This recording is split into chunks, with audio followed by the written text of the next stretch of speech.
Hey everybody, Dan Holstein here, helping your business take flight.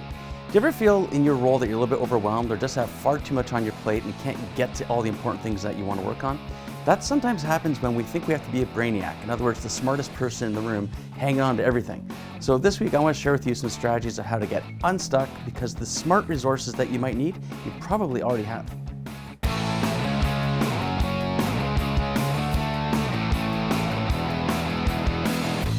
As I've mentioned in other videos, a strength taken too far can become a weakness. And the strength I'm referring to today is about your intelligence.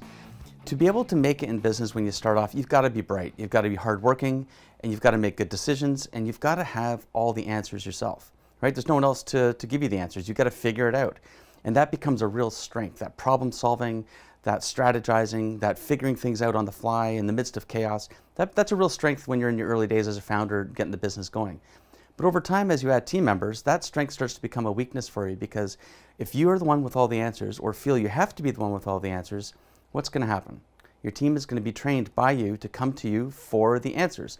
I call that being the answer ATM, right? They just come up and say, hey, I've got this problem, what should I do? And you say, do this. Like, okay, great. They go do it. Next time they have a problem, they come back to you, hey, what should I do? So you're training your team to come to you because you're trying to be the smartest person in the room.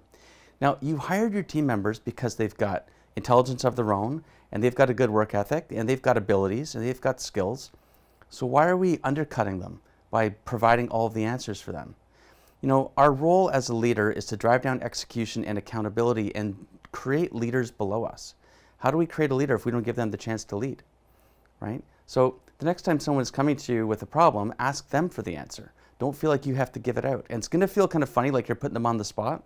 And you kind of are, but what you're doing, you're giving them a gift. You're giving them the gift of the ability to think critically and make mistakes and get guidance from you, but not come to you for all the answers. In other words, you're developing their leadership skills.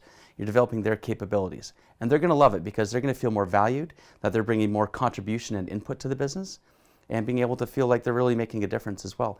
So we don't need to be a Patrick Star where we just are like, you don't know anything, but try to step back a little bit. Try not to give out all the answers. Try working with your team with some questions and let them be the bright, shining brainiacs of the business. So if we're not already connected, hit connect, subscribe, hit the notification bell so you can get new videos as they come out. And if you have any questions that you'd like to talk about in your business, I always say this, I'm available, I'm a resource, I'm happy to have a chat anytime. So have a fantastic week, and we'll catch you next time. See ya.